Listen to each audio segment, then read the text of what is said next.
Keep it on the low. Keep it on the low, low. Keep it on the low, low, low. Good day mga boss. Meron tayo rito XR200 na converted yung cover. Bali pang CRF 450 na to. Ah, ano? CRF 450 yung body kit.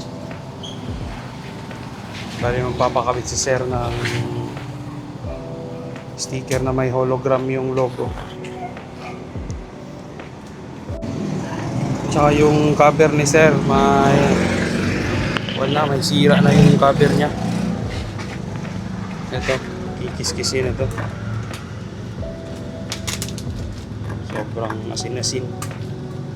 Parang nag-asin-asin yung cover. Bali kikis-kisin niya ng maigi para ma-restore. Ito lang naman parang kikis-kisin ng sobra. Pangit kasi pag diniretso dikit yung sticker dyan. Lulutang lang yung sticker dyan. Hindi didikit. Kaya dapat kikis-kisin to pag ganito na. Pag ganito na yung cover. Parang i-restore yung cover niya. Kikis-kisin tapos i-hit gun para bumalik sa dating cover. So ito converted na yung cover ni sir. CRF 150L lang to. Tapos ito parang full sport lang.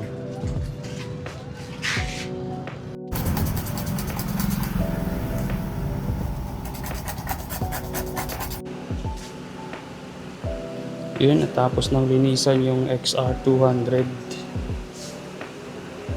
At tapos na rin siyang kiskisin yung front fender. Ito, tapos na. Bali ang gagawin dito, i-heat yan na lang to para pag mare-restore yung plastic niya. Yan, tapos na siyang kiskisin. Ito din. Kiskis tapos liha. Katapos niyan. Tapos ang kulang dyan, i-heat gun na lang yan. Para parang magbabalik kasi yung cover niya. Parang babalik sa stock nung una. Pag kiniskis, tapos liha, tapos isang heat gun ulit. Yun. Itong front fender ni sir, kung lang to, OEM lang to. Bali parang class A lang. Hindi siya original. Kaya parang nag-aasin-asin siya. Ganyan yung mga cover ng mga low quality na OEM. Yun, ito Polysport din. Ganun din. Ganun din yung quality niya. Hindi siya kasing ganda ng quality ng original na plastic ng CRF. Yun, pagkatapos na ito, i-hit yan na lang to. Tapos kakabit na yung isa. Pagkatapos na itong isang CRF 300. Pagkatapos na ito, yun naman.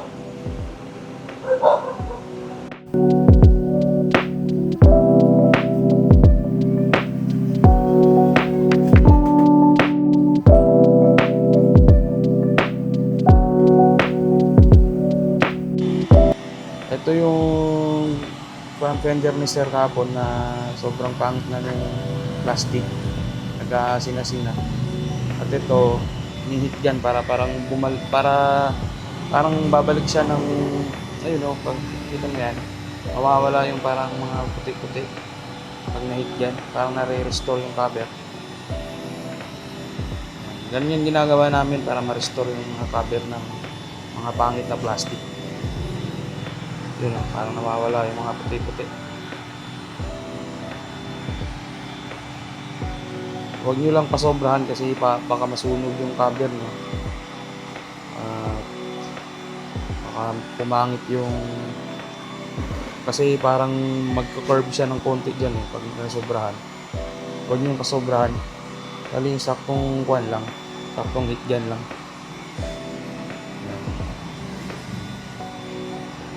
Yun o, parang nawawala na yung mga puti-puti. Tsaka matatabunan naman yan ng sticker. Kasi babalutin pa yan ng sticker. Yun mga boss, malapit nang matapos yung XR200. Bali ito, fender siya ng CRA 450. Ito yung kadalasan pinapalit dito sa XR na build para pumogi kasi yung stock niya iba yung hugis nun eh. Parang pang rally type yun. Hindi kagaya nito parang sports type na dirt bike ba.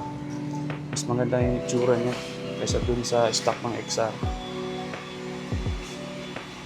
Yung may holographic siyang nakadikit dito sa number tsaka dito sa logo. Mas matibay ito kasi hindi siya whole holographic kasi yung holographic na sticker parang madali kasi magtuklapan yung mga gilid nun, hindi kagaya ng mga ganito na yung number tsaka logo lang yung may hologram. Mas matibay ito, bali 3 patong na siya, yung vinyl sticker tapos hologram tapos isang laminate pa. Mas matibay yung ganito kaysa dun sa hologram lang lahat ng sticker. Madali kasi magtuklapan mga gilid nun. Di gaya ng vinyl, mas matibay yung vinyl kaysa dun sa holographic.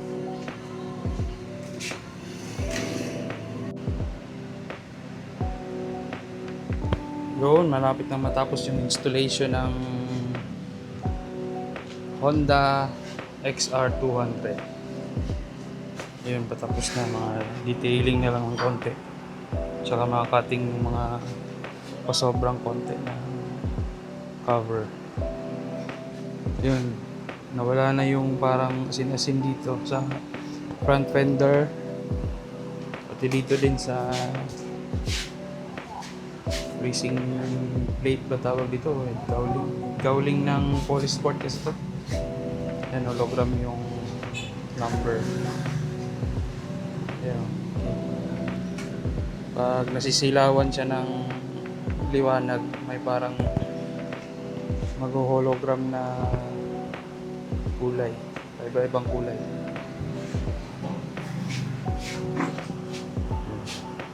Pagkatapos nito, meron na namang isang CRF na papalit. Yan o. Susunod yan dito. Bali, yung design yan, parehas lang nung isang design natin na kinabit nung nakarang araw. Papagaya lang ni sir kasi magtropa lang sila eh. Yung design nila, ipaparehas lang daw. Tapusin muna natin to XR200. Tapos, montage natin mamaya.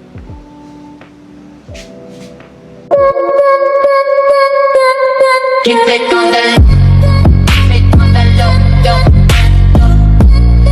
Keep it on the low, low, low. Keep it on the low.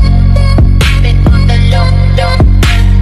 Keep it on the low. Keep it on the low. Keep it on the low.